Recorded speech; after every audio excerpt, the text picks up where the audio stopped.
Assalamualaikum warahmatullahi wabarakatuh. Perkenalkan saya Firna Raya Ramadhani, mahasiswa Pendidikan Bahasa dan Sastra Indonesia kelas 5A. Di sini saya ingin menjelaskan sedikitnya tentang sosiolinguistik. Nah, saya ingin menjawab beberapa pertanyaan yang ditanyakan di dalam tugas UAS itu sendiri. Di sini saya ingin menjelaskan yang pertama tentang bagaimana hubungan bahasa dan masyarakat. Nah,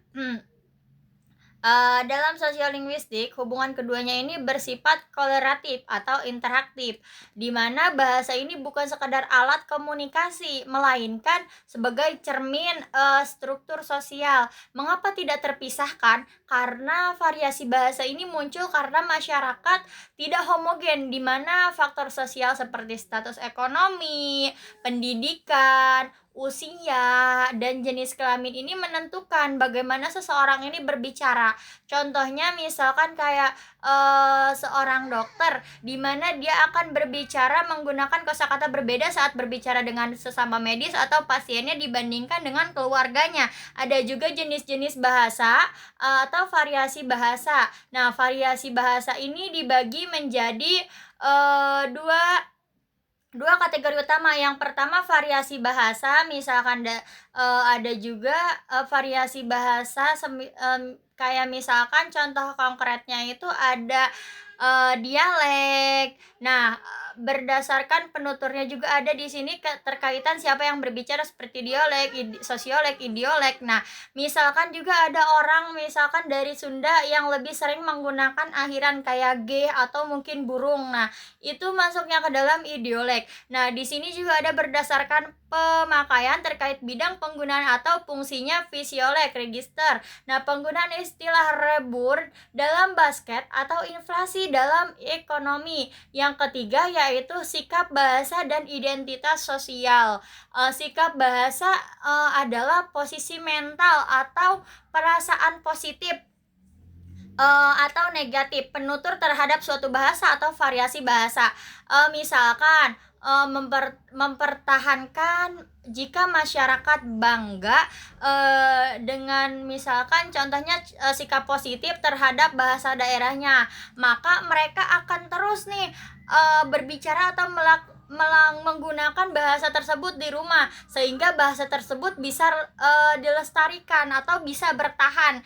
Nah, selanjutnya pergeserannya, misalkan jika bahasa daerah tersebut dianggap ketinggalan zaman, maka otomatis si pengguna ini akan jarang menggunakan, makanya terjadi pergeseran. Dan dibandingkan dengan bahasa misalkan bahasa nasional ataupun bahasa internasional seperti bahasa Inggris atau bahasa asing yang lainnya seperti itu. Nah, ya di sini itu yang keempat ada bahasa, kekuasaan, dan ideologi, di mana bahasa adalah instrumen untuk menanamkan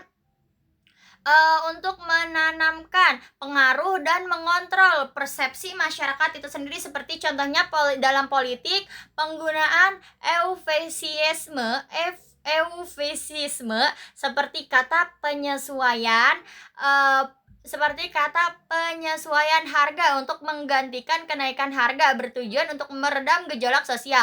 Ada juga dalam pendidikan di mana kurikulum yang mewajibkan satu bahasa resmi secara tidak langsung di sini itu akan menanamkan ideologi persatuan nasional, namun terkadang meminggirkan identitas lokal.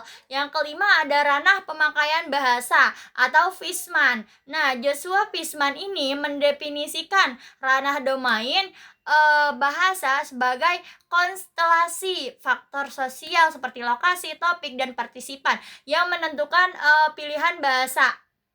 Analisis keluarga di lingkungan perkotaan misalnya, di mana ranah keluarga ini sering mengalami pergeseran. Orang tua yang berasal dari suku Jawa mungkin berkomunikasi ketika dia ada di kota, pasti dia akan menggunakan bahasa bukan lagi bahasa Jawa itu sendiri. Nah, inilah terjadi pergeseran. Yang keenam ada pemertahanan pergeseran bahasa. Nah, di sini nih fenomena ini itu sering banget terjadi di di masyarakat bilingual atau multibahasa seperti kita. Nah, faktor yang mempengaruhinya itu apa aja sih? Seperti contohnya migrasi, kayak misalkan perpindahan